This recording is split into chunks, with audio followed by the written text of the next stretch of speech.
My name is Nir Perry. I'm the CEO of Cyberwrite. This workshop is about cyber catastrophes and the blind spots that insurance professionals and boards should be aware of. Just a word about Cyberwrite. We're a company that was founded in 2017. We provide cyber insurance technology dedicated only for cyber insurance, for risk underwriting, for catastrophe modeling, and for broker enablement. We serve quite a few brokers and carriers from all over the world, and we're growing very fast. Today, our speaker is Marco Lo Giudice. Marco, before starting at Cyberwrite, was the head of emerging risks at Lloyd's of London, where he led the research and development of cyber catastrophe models. So aside from doing this at Cyberwrite, he also has vast background there and has been doing cyber risk models for about 6 years. And before that, about 20 years in catastrophe modeling and pricing in multiple leading carriers. And so very interesting background. Marco, thank you for being with us. Thank you for having me. So just a word, a review of how cybersecurity used to be in 1995. For those of you who remember, we had those on the table, right? And you used to lock them at the end of the day because that was cybersecurity. Then the internet came and everything became digital. And so yesterday, I don't know if you've heard, there was a big event in which undersea cables leading the internet to India and Pakistan and some other countries got cut. It's not clear yet how exactly they got cut, but they did. It was either a fish or a nation state. One out of the two, you can decide for yourself. And so this is from the Reuters. Nobody really has declared yet what exactly happened, but the cables have been interrupted. And you would expect that if the cables are interrupted, some people would experience downtime and no internet. However, because of the vast network of cables around the world, they just experience latency, especially in Office 365. And so you waited a few more milliseconds for your data, but it still arrived, even at such a catastrophic incident that is involving underground, undersea cables that you need to send people with special gear and fix. And so it brings us to the question, what would a catastrophe really look like? Is it going to be the end of all in terms of the internet is going down and nobody has internet, or are we looking at something else? And of course, it's critical to remember that cyber insurance is growing and growing quite rapidly compared to some other business lines. Those two graphs are from reports that were published in the last 5 or 6 days. The left one is from Swiss Re, showing that the growth is currently slowing down, but is still growing. And the one on the right is from Lockton Re, a report that is actually published today. You can find it online. And they're showing that cyber will surpass D&O. And so with those two graphs, obviously cyber, and on a more personal note, every business owner in the future will have cyber. They used to insure their offices. Eventually, they will need to insure their data in the cloud. And so today's workshop, we're going to talk about the blind spots, about how to grow premium without additional capital. Eventually, the path to sustainability of this market, effective reinsurance strategies, and just a word at the end about how we can help you. The format is a fireside chat. So I'm going to ask Marco a few questions. We wanted to go with this format because we want to enable you to ask questions as well. And if we just do a 45 minutes, 50 minutes talk, then it's very hard to squeeze the questions inside. So at any point in time, if you have any comments or questions, please feel free to raise your hand and just name your name and which company you're with, and we'll be happy to take the questions. And so let's start with that, Marco. First of all, what is a cyber catastrophe? Or even more important for the people in the crowd, what is probably not a cyber catastrophe? Thank you, Nir. The way I think about cyber systemic risk is twofold. On one hand, you've got new technologies, new abilities that hackers actually acquire, and these new abilities tend to tip the balance in their favor for a while, and this tipping of the balance in their favor is what we have experienced with the ransomware as a service and things like that, where the loss ratios spike up for a while and then come back. The other end, you've got real catastrophes, the kind of stuff that generates capital events. Now, how do those happen? In general, you have cyber campaigns hackers generate campaigns, they develop campaigns, and they have a name, they have a goal. They want to obtain something, whether it's exposure, whether it's money, whether it's data. And in order to obtain that goal, they need to put checks and balances around the campaign. And when those checks and balances fail, everything goes under control, and the event grows to the point where we have these large accumulations that we have to deal with as an insurance company, as insurance industry. Now, this is important because when you think about it in this way, you have an idea of scale. You don't think necessarily about, or at least that's not the first thing you think about, the event that takes over the world. It's important to start by thinking in terms of these checks and balances so that you can start thinking about the boundaries of this event. These events have boundaries. They don't always immediately visible, but they have boundaries. And if we can model the boundaries, we have a better way of looking at systemic risk. And so, Marco, maybe just to give some color to the crowd here, can we talk about some of those events that happened in the last 12 months? We're talking about CrowdStrike, CDK, SharePoint, and what they mean from our perspective in catastrophe modeling? Yes, thank you, Nir. You see, the main challenge we have as an industry is that we are thinking about these theoretical scenarios, right? And then the stuff that's actually hitting our balance sheets is events like this. You know, CDK was an event that affected the automotive industry in the US. It's this utility that is used by car manufacturers to service the cars. And for a period of time, there was an outage, and you couldn't service your car. You couldn't take your car out of the dealer for a while. And it was an outage. It generated a BI loss that the insurance industry had to pay. It might not have been the biggest loss the insurance industry have ever paid, but there are lessons to be learned there in terms of connectivity. CrowdStrike is another one. That's a product that is actually providing a cybersecurity type of service, and it went down not alone. The outage of CrowdStrike wasn't alone. There was a combination with Windows. Not all clients of CrowdStrike experienced the outage, but of course, some clients experienced a very severe outage. We know Delta experienced a $500 million outage. SharePoint is another one that's interesting. In this case, this is a campaign that actually reached their goal. There wasn't necessarily a problem with the checks and balances. The campaign reached the goal. It was an espionage campaign, data exfiltration from the government. What's new there, and the lesson that we want to learn there, is that once the Chinese finished what they were doing, they opened up their network to the bad guys. And essentially, they gave access to other threat actors in order to do their own thing, campaigns on ransomware and things like that. So while we are cleaning up that event, we are experiencing another event, if you want, correlated with that. And so it seems, at least from what we've seen in recent years, that most carriers are looking for one big, huge event that's going to be global in nature. But then we saw in the last year that there were events which were smaller. What can we learn from that? Well, the lessons that we need to learn here is that we need to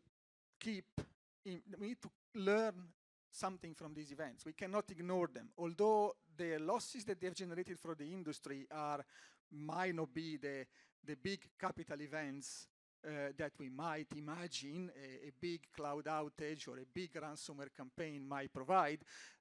It's events like this that give us the touchstone of what's actually happening in the wild.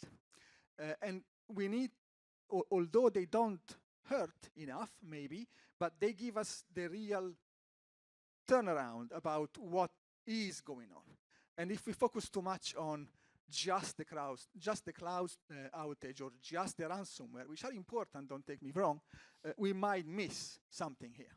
And so I think also I would add from my side, I couldn't get my car for 5 days from the auto dealership because it was getting the annual maintenance, and they just couldn't finish it, and they wouldn't release the car for insurance.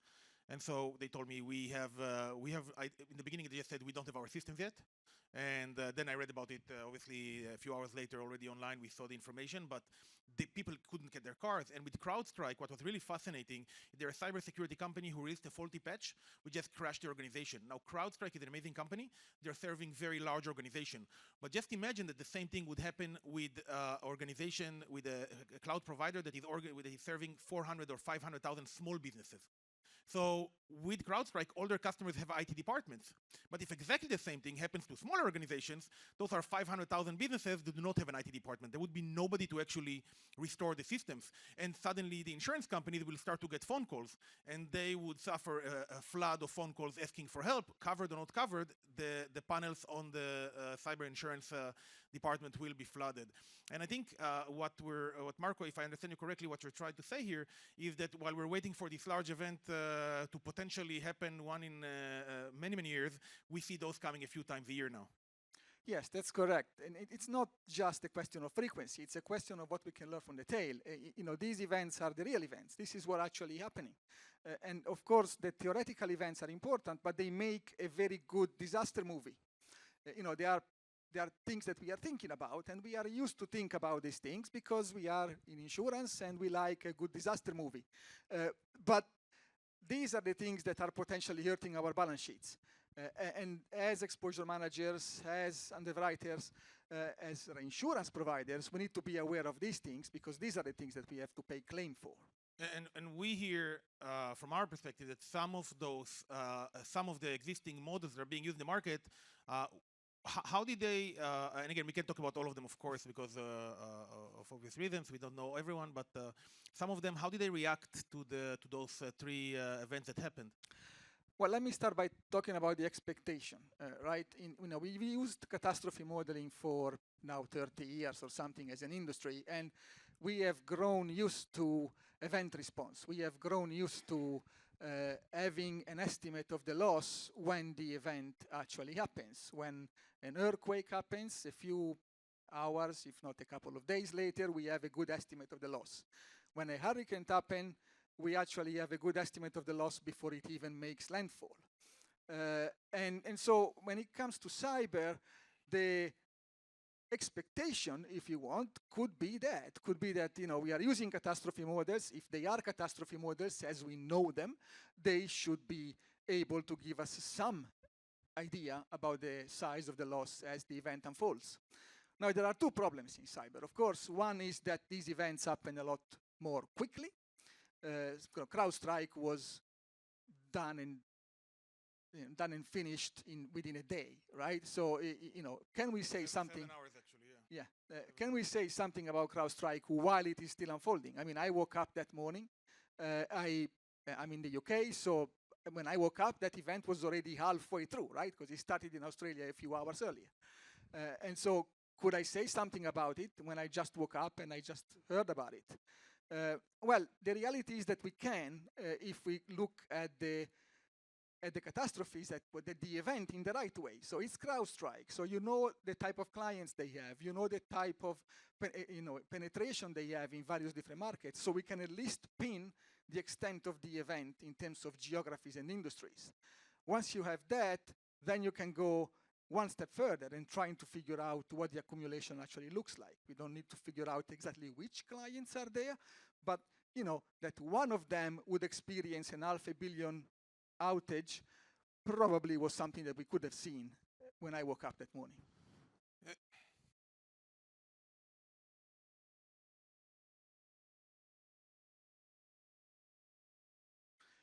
Well, it's a question about subrogation, and I probably will have to defer that question to Wording and expert in insurance insurance claims, if you don't mind. So Marco, you mentioned rainfall, and it's been this year exactly 20 years since Hurricane Katrina. Is there anything that we can learn from that event for the cyber insurance world? Thank you, Nir. I came in the market just about in the aftermath of Katrina, so I remember the discussions and, and quite frankly, the the busyness of the business at the time. We were all talking about it. But Katrina is a success story. It's a success story for the insurance industry, and it's a success story for the modeling industry. It was a painful event, no question about it. But we had very few, if any, insurance companies actually going under. Very few insolvencies, and we had the models actually predicting the loss, in the ballpark, all right. I mean, people have expectation of getting it even closer to the true number, but we were pretty much there or thereabouts in the estimation of the losses. So that was a success. It validated the models. It validated the efforts that went on 10 years previously after Andrew, and all the efforts that the industry went through to actually validate these models and bring them to the business and start looking at the capital using these models. Now the question for cyber is, can we afford to wait for an event like Katrina that will validate what we are doing? And it's a chicken and egg situation, if you want, but in reality, we need to start learning from these real world events before Katrina comes, the cyber Katrina comes around and tell us what we did wrong. We can't really afford to wait to find out where we are wrong. And where I would put the accent here is really in being able to say something. If a real life event hit us, and we are able to say something at least, we are in the ballpark going in the right direction.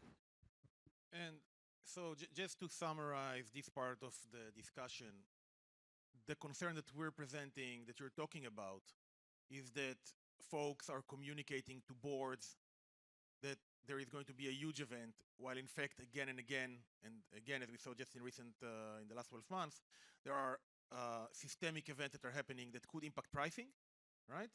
That could impact profitability of the lines, and those are probably going to be more and more common.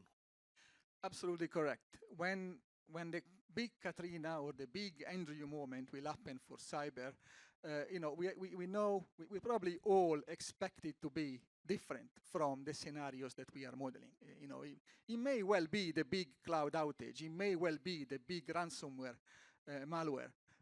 But the reality is that if there is anything to learn from these events, is that it will be something slightly different, if not completely different. And so let's continue here. I think we wanted to discuss the next generation of catastrophe modeling. And so I call this slide the Tetris slide, but it actually has a very good explanation behind it. Marco, maybe just before we go into explaining this slide, we can talk about some terminology. What is maybe a few terms that folks in the crowd need to know, average properties and affinities. Can we touch these too? Absolutely. The modeling cyber, it's all about data. It's all about getting information on the single risk and trying to estimate as much as possible what the technographics look like for the single risk and across the portfolio. If on the other end you don't have this data, or you don't have the ability of collecting all this data, you might end up having the need to model using an average across industry, sectors, geographies. So the key to detailed catastrophe modeling in cyber is getting the hazard right, where hazard means technographics, means vulnerabilities, means data in the dark web, means all the information that we can collect about the single risk. Once we have all that data, all this information, we are able to look at affinities in terms of commonalities across companies within the portfolio. Now, the idea about looking at these commonalities is, of course, to find accumulations, right? So if we can tell all the companies that are using CrowdStrike, for instance, that's our accumulation. But there is a catch. I mentioned that CrowdStrike wasn't alone, right? You experienced an outage if you were using CrowdStrike together with Windows. So knowing how much limit I've got on CrowdStrike is actually not enough. So how do we actually model something that can be any combination of things? So this is where our slide comes in. We need both dimensions. You need to understand the extent, and the extent of the event is your list of sectors and geographies that are impacted. And you need to understand the accumulations, so your technographics, your affinities. But that's easier said than done. That's the issue, right? The question is, of course, okay, I know I have a book which covers a few countries across Western Europe, or I have a book in United States and Canada, and so I know what's in it in terms of maybe the revenue and the sector, and even the sector, as we know, sometimes brokers are inserting the wrong sector, so there are some question marks there. But in terms of technology and data, I think, and I'll make a comment here, one of the challenges is when cyber insurance started 10 years ago, you had a lot of big companies, but the books weren't very vast. Now you have millions of SMBs buying cyber insurance. And to find those commonalities, to find those affinities, for example, which hosting service they're using. Is it Amazon? Is it Google? Is it maybe Ionos in Spain or some service provider in Thailand? That matters because when those service providers, one of them are going to go down, it might impact the Thai market but won't impact the US market. It might impact the US market but only in a certain region because those companies in that region or in Texas are using some cloud hosting provider in Texas. And so the fact of the matter is that a reinsurer or a carrier in Spain could have a very similar book in terms of the sectors and the size of the policies, but completely different risk in terms of the service providers. Not to mention that Amazon is probably more sustainable than a local Spanish or whichever European local cloud provider, right? And so you mentioned the data. I think the first blind spot are those medium-sized events that we know that they're coming, but until now it was very hard to actually say anything about them in real time, and that's a problem for the board when you actually have to run to meet them and say something about the event and you have nothing. But the second blind spot is the data, right? It's absolutely correct. The data is crucial for being able to modeling. But again, it's important to have the right data. And by what do I mean by that? Understanding that the technographics and everything that we can tell about these affinities is what we call in catastrophe modeling lingo hazard. So this is a potential for something to happening. It's not necessarily something happening. And so these are the two dimensions that I keep banging on about. On the vertical line here on the left, you've got the geographies, if you want, the extent, the geography and sector. So how many companies in my portfolio are actually participating in this event? And then on the big quadrant here on the right, the horizontal lines, you've got the affinities. So which combination of things this company use, across the portfolio. And I've got three examples, two extremes, of course, which are deliberately extreme, of course. On the very far left, you've got an extent that it's not very big, right? You've got 8 companies there affected by the event, they're participating in the event. But then when you look across and you see what these companies have in common, you end up in a situation where all these horizontal lines are all filling the full line. And so you actually end up with all those 8 companies, having a loss at the same time. On the very far right, you've got the opposite situation. You've got an extent with pretty much all my portfolio taking part in the event, all the 19 out of 20 companies. But the horizontal line are not they don't go very far horizontally. And so when you sum them all up, you only have 4 or 5. I think 5 is the maximum in that quadrant. So the two types of diversification, if you want, can give very different results depending on your portfolio. And if you want more info about this slide, it's over a Zoom call. And so I guess the question is, Marco, we're talking about the models that currently exist. They were designed 10 years ago. And now we're in 2025. We're talking about the next generation of catastrophe modeling. What makes a model next generation compared to first generation? Well, thank you. I designed the first generation, and I now design the second generation, so I probably know something or two about these things. The key is the boundary. We all understood back in the day that technology was the main driver of accumulation, of course.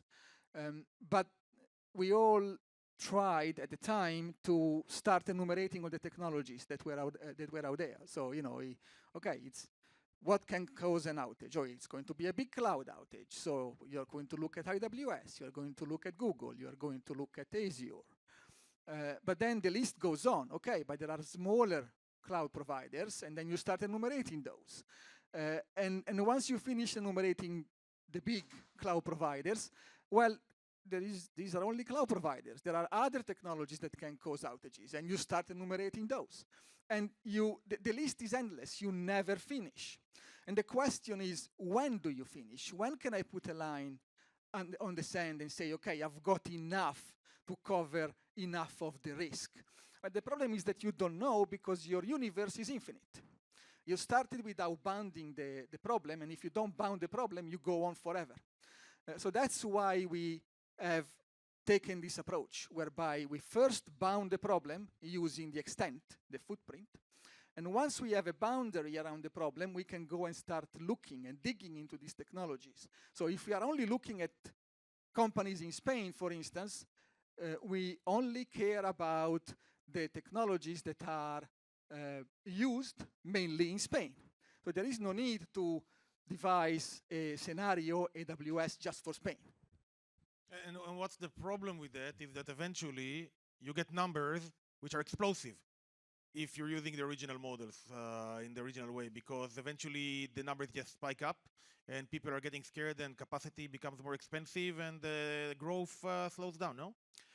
Well, there is an element of that. The big loss is always possible, right? So we are not going to say that it's not possible to have a big loss that actually affects a large number of countries and a large number of sectors.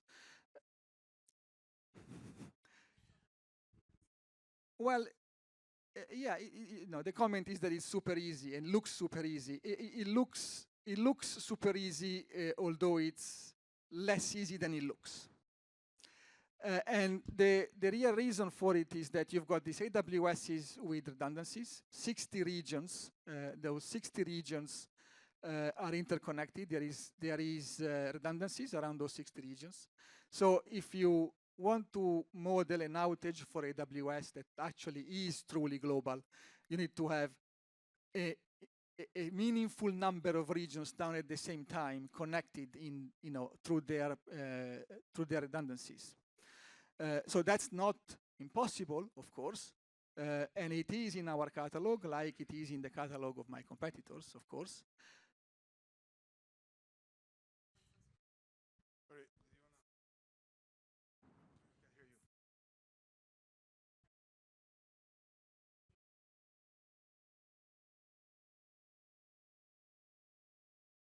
you. In cyber? No, she's talking about property. Properties. Yeah. Yes, an event in Singapore can reach New York within 10 seconds. Yeah. Yes. Yeah, so when I talk about bounding these events, I'm not talking about bounding them necessarily by geography. I know I made the example of Spain, so apologies for that. I'll change my example if you want, right? The main reason to bound these events is because if you start without a boundary, all your events become global. So with the catalog of, our catalog is 250,000 years, okay? So we are looking at a very long catalog with a very large number of events. And of course, I've got events in my catalog that take over the world to some extent. None of my events really truly takes over the world, but they take over large swathes of the world, right? Many sectors, almost every country, right? The point, however, is that you also have these small events. You also have the CDKs. You also have the SharePoints, right? And these events are not taking over the world. And in the same way as hurricanes are very restricted, but although the hurricane might affect only the Gulf of Mexico, it can generate a very large accumulation, right? So in the same way, we need to care about these events that are maybe have a more restricted footprint in terms of extent, in terms of geography and sectors, right? But they still can generate a very large accumulation. And the only way to actually look at these events, the point that I'm making is that the only way to look at these events is to first bounding the extent and then go and look at the accumulations. Because there are technologies that are specific to some regions. We got a question there.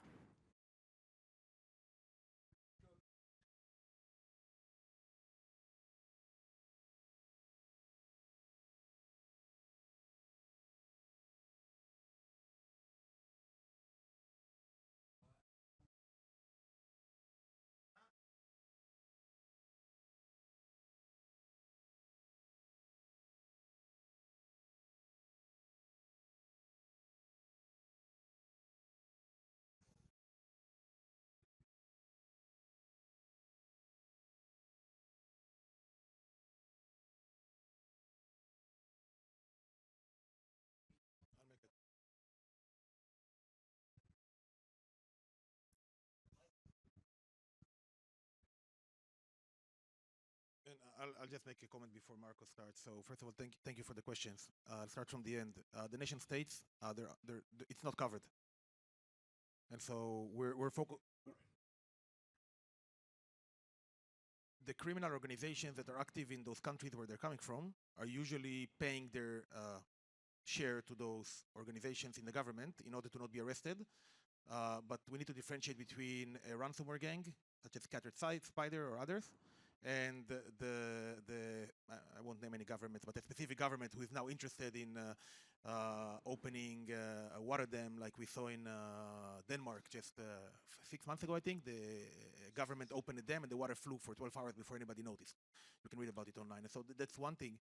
I think in terms of the data that you asked, and we will cover it really quickly, and I'm more than happy to drill down later because I want to continue to cover some of the slides, but we collect a vast amount of information. The technologies they are using, the vendors that they have, the cybersecurity solutions that they have, their certificates, their passwords from the dark web, the business tags, the revenue, if you don't have it for small businesses, their websites. We're looking across all their vulnerabilities, and we cross-reference that to government frameworks like NIST, and we are looking for the severities. And so we collect data at scale. We collected for some books for reinsurers that were north of 800,000 companies. And so we can collect a very vast amount of information. And the key is to take this data and to build the next-gen CAT modeling grounds up. And so in the past, because this data was not available in many cases for multiple reasons that I'm not going to get into it right now, you had a lot of people who were making assumptions. Okay, if Microsoft has 60% of the market share, then you probably have 60% Microsoft users. But obviously that is not necessarily true. And so now we are in a place where we can actually collect this data at scale. We spent the last 10 years building those systems, and we're serving into multiple carriers, so we see it's working, and we see the differentiation between different geographies. And so we collect the vulnerabilities, we collect the passwords, we collect everything. And because we do also the single risk, we see how people react when they see the reports. They're shocked. How do you have my password? Everybody has your passwords. You know, it's out there. Oh, I have those vulnerabilities, but it's not on my server. It's on GoDaddy. Well, you're still responsible for your data when you store it at GoDaddy, and those businesses are not aware. And when you look at it on an accumulative model, you can see that you have 20% of your book which are doing really bad, and they're driving 80% of your risk that is actually very high, because we calculate the potential economic impact and probability for each and every one of the risks. And so we're collecting quite a lot of data, and then we have, in many cases, the brokers are ingesting the questionnaire they're getting from the customer into the system as well. So we're getting the internal data. And obviously, if you do it like some of our customers are doing it, where they're providing us first we're collecting for them all the data externally, and then they upload the questionnaires, we can provide a much more advanced view, including internal data and external data. And it's a completely different world compared to what you were able to do just 24 months ago. And I think there was one more question there that I forgot. The nation state, the data end. Silent Cyber has been, I mean, Marco is in a better position to comment. Yeah, sorry. Okay, let's start from there. So the exposure, the exclusions. So by modeling detailed, as in every single policy from the ground up, we are actually able to evaluate all those exclusions. Now, The question was specifically about the war, the war clauses, right? And in reality, when I described the events and I look at the events in the catalog, that is automatically excluding, to some extent, the supervillain, right? So the state actor that is actually there to cause indiscriminate war, indiscriminate destruction, harm and destruction. So those type of events are slightly different. They're going to be included in our catalog in the next version, and they have similar mechanisms in the sense that there is going to be a target. There is going to be a target, and that target is where the major detrimental impact is going to happen. And then you've got these collateral effects around it. And that is where the debate around the exclusions is coming from, right? So that's the main point there. You also made a comment about, is it not enough, or is it not good enough as a starting point to look at accumulations by technology? And that's, of course, is good enough, right? We in NatCat we are used to this, right? We had the Cresta zones, and now we are using maybe boundaries, more political boundaries like counties and regions, but we still do accumulations at macro regions, if you want. At the same time, we are also looking at the catastrophe modeling. The two go together; they're not complementary. So Marco, we have a slide about the critical dependency. We want to give an actual example to people. Can you talk about the slide a bit and explain to the folks what we're talking about? Yeah, so this is an example of output from our model, and in this particular case, we are looking at the extent. So we are looking at how many companies in the portfolio are actually feeling the event. This was a global portfolio. It was a few, I think a couple of hundred policies, if I remember well, and it's mainly big companies, big firms, global firms, big revenues.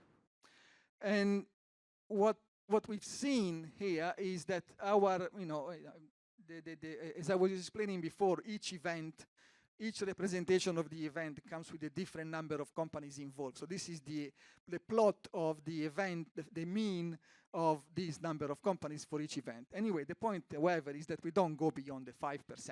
Okay, so in our event set, on average, 5% of companies feel the outage. Now, is it big? Is it small? There are events, of course, where this is bigger. There are events where this is smaller, and all that, right? All those possible scenarios. So this is an average of averages. But the point that this slide is showing is that there is, in our catalog, a combination of every possible extent. You've got the small and the big. And on average, you've got that spike at the beginning. Now, this is by design, because we account for every type of events, every type of extent, in this case, I should say. Every type of extent. We've got this very narrow extents and a very big extent. But the other reason why not so many companies get affected is these are big companies. These are very big companies, and big companies have redundancies. So the moment you have redundancies, you are less likely to feel the outage in its full brute force, or if you want to make it differently, it's less of a chance for many companies to feel the outage in the same way. And in the next slide, in fact, if you go to the next slide, this shows the length of the outage, again, felt by each company. And in our catalog, these companies feel outages that are well beyond the 4 weeks. Well beyond the 4 weeks. These are very big companies. They have a market cap of billions, so they survive these events. Of course, if this was an SME portfolio, you wouldn't have this length of outages by company, because once you go beyond the month, the company is dead.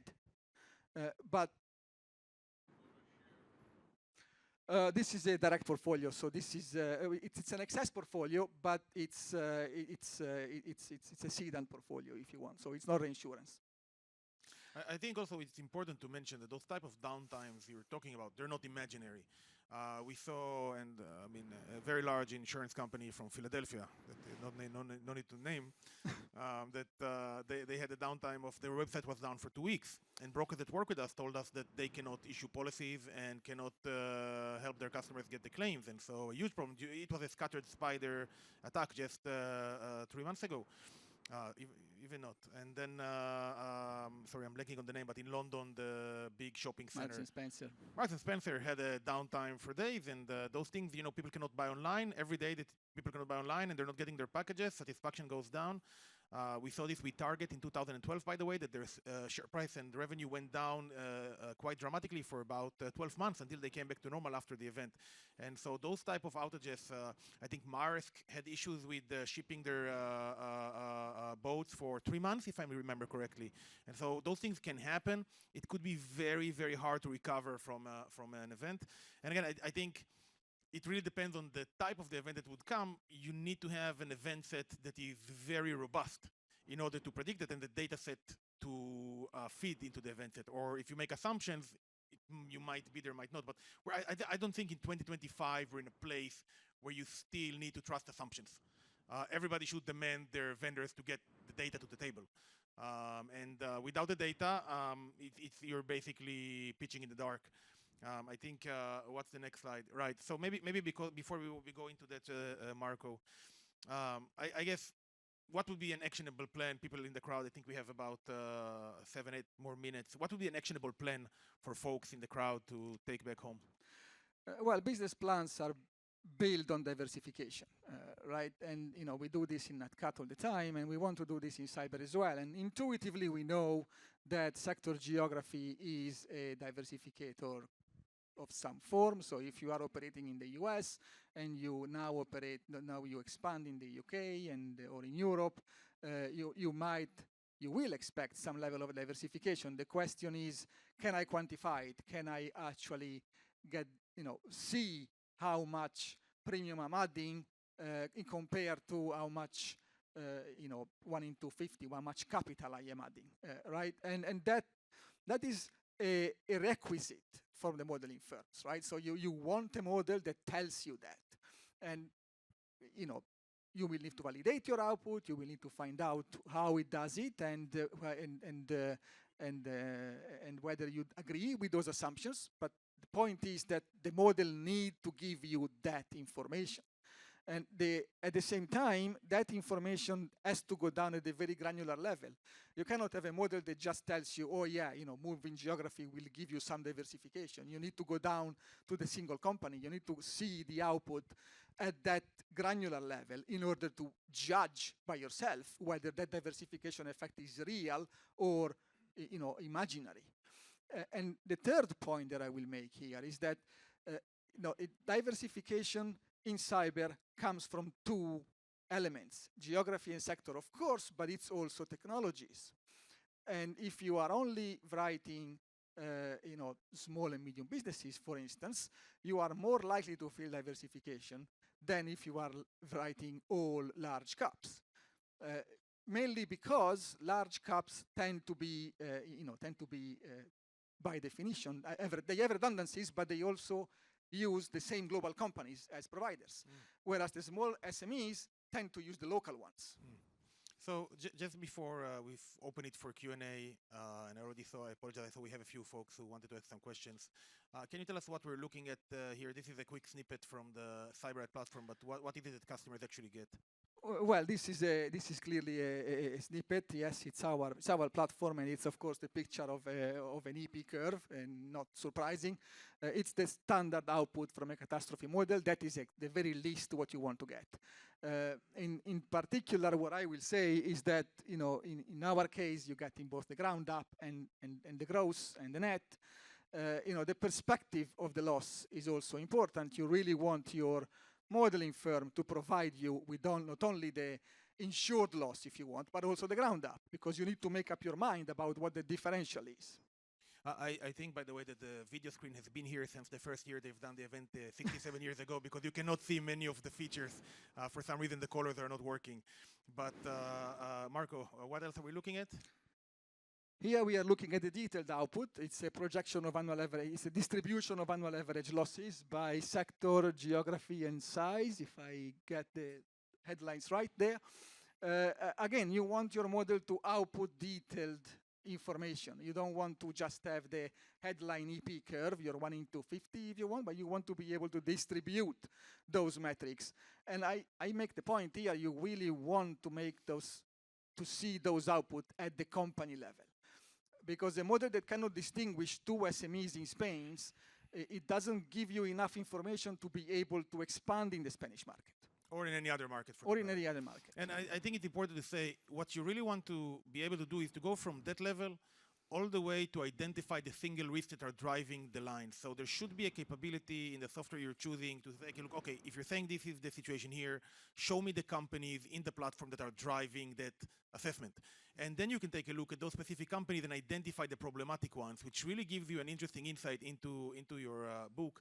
I guess, should we say a word about overestimation of downside prevents growth, Marco? Well, I was trying to think about a counterfactual from Katrina the other day, and the main point about Katrina was that Katrina validated the models, and there was a nascent ILS market in 2005. After Katrina, it boomed, right? Why it boomed? Because Katrina proved the point. We can do this. We are actually good at this. And what would have happened instead if Katrina happens and everybody realizes that actually an event as big as Katrina didn't really hit the balance sheets very much. And it's a counterfactual. We can only imagine what would have happened, but I can certainly imagine a situation where you've got a very soft market, overcapitalized, and maybe a situation where we are becoming less rigorous in our underwriting practices. And just before we open it for the Q&A, if there is one thing you would want folks to be able to take home and say, well, aside from having great meetings with fantastic people and a lot of great dinners, what is the one thing they should be taking home this year? Well, I would say treat every cyber catastrophe with the respect it deserves. Just because it didn't hurt, it doesn't mean that there are not lessons to be learned. Thank you, Marco. We're happy to take questions. Yes.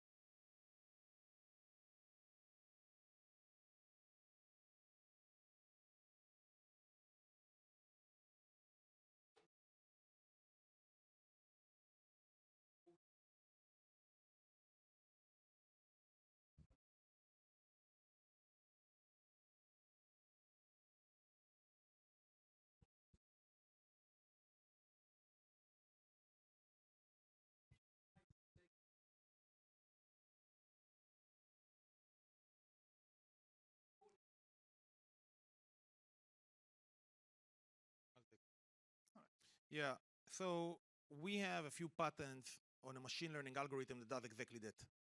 And what it does is we take a very large data set of companies from all around the world, and we collect all of the underlying data about anything that we can find and anything the criminals find about those organizations. Obviously, the criminals know a little bit more because they go inside. We don't go inside because it's illegal. And so using the machine learning model, we are comparing each company to companies that had a breach or an incident and to companies that did not. And we are able to identify how companies that had a breach look like. And we're running that obviously every year, several times to train the model.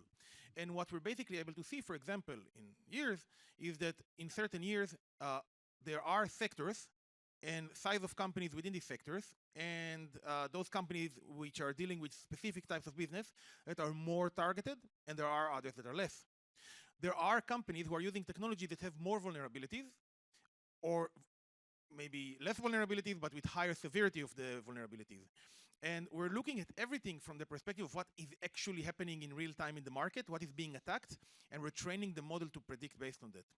Now, yes, go ahead. Yes.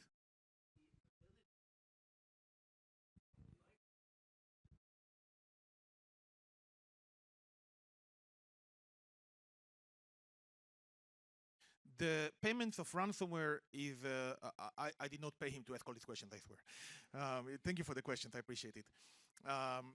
The ransomware industry is different from country to country, because in some countries it's actually illegal to pay.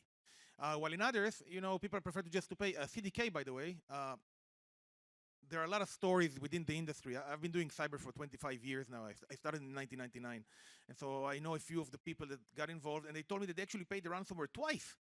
Because the first time, the guy came and they said, okay, I'll give you the key if you, or at least so the story goes, if you pay me $25 million. And then they paid, and then another guy said, and he said, no, that's my partner, and he's no longer with me. I need 25 as well. Which is obviously not a surprise. I mean, you can't really trust the business people in that market of the criminal organizations, and so it's important to understand there is a difference between ransomware on a large organization that is well protected and the small organization. The small organizations, one of your employees downloads the file, clicks it, and then that's it. You have ransomware. You're not being specifically targeted if you're a two-person legal firm or a doctor office. It's not really that interesting. When you take a look at what happened at Philadelphia, what happened in London, the hackers, I mean, it's all online, it's all available information. The hackers have engaged through gaming platforms with minors in the United States and convinced the minors to call for money, of course, convince them to call the support center and say, hello, my name is John. I heard you had a problem with your with your computer yesterday. If you'll give me your username and password, I can solve it for you. And if you do it enough time, one of the people actually had a problem, and and they give you the username and password, and it's game over, and then they go in, they do privilege escalation, and they install the ransomware, and they know exactly what to lock. They will lock your most critical asset. It's an operation that probably takes months. Right, in preparation, you have to have the right scripts, and not even talking, and I can talk about it for another hour, but unfortunately we have to finish. How does AI enable all these people? Are we going to see a spike in cyber risk because of AI? Because now every person can write scripts and can build tools with AI without actually knowing how to program. You can build full apps with it. You are able, 5 years ago, you used to get those fun emails from Nigeria, right? Hello, my uncle, he was a prince, he left me all this money, and if you just wire me $200, I'll give you the millions. And I mean, if you go to all the cybersecurity events, you hear from the law enforcement that people are actually wiring the money. And not $200, they're wiring like $5,000. They start with 200 and 500, and they go up to 5,000, and they have this sunk cost that they don't want to give away. And so now you no longer get those emails. The phishing emails are looking perfectly as they should. And it's very hard to differentiate. And we saw one recently where an insured had a fake communication between the CEO and the accounting department. And eventually the accounting department made the wire. The CEO was never aware. It was all a fake email. The accounting department, they sent $2 million to the wrong account. What can you do? No ransomware, no nothing, just faking the communication because they didn't secure their communication well enough. And so those things will impact. Unfortunately, we don't have enough time to discuss all of them, but it's a fascinating topic about how those things are going to develop. Can I make a point, however? Because it's important to remember we need to talk about catastrophes. And this is exactly the point. So Marks and Spencer is the classic example, months of preparation, right? And there is an attack. It takes a long time to prepare. There is all these checks and balances in place to get to Marks and Spencer and only Marks and Spencer, and something goes wrong, and these things go out of control. And this is the catastrophe that we are talking about, okay? So once it's out of control, it's not affecting Marks and Spencer alone anymore. It's affecting all the small and medium businesses in the UK. Please.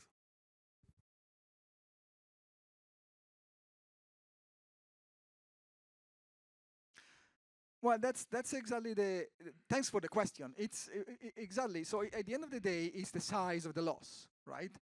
And the fact that these catastrophes that we have talked about are small, they didn't really hurt, doesn't mean that we cannot learn anything from these events, because just a few tweaks here and there on what actually happened can generate the big loss. And that big loss will look something different from the stuff that we are modeling at the moment, that we are focusing our attention on.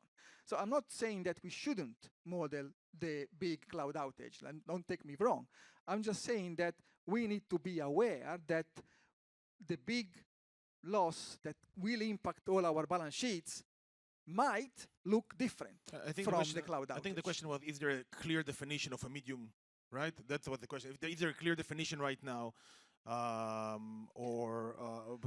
I'm not sure that there is one, on a global scale yet. No, there isn't, and as there isn't in NatCat, right? In NatCat, we have these thresholds from hazard, right? So we only care about earthquakes that are 4.5 magnitude or above.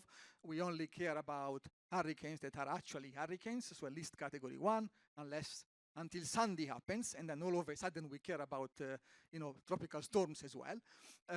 And so in cyber is a similar situation. The threshold is a little bit more slippery to define. And because that threshold is a little bit slippery to define, we really need to pay attention to these events in order to get to it. And we have time for one last question, please.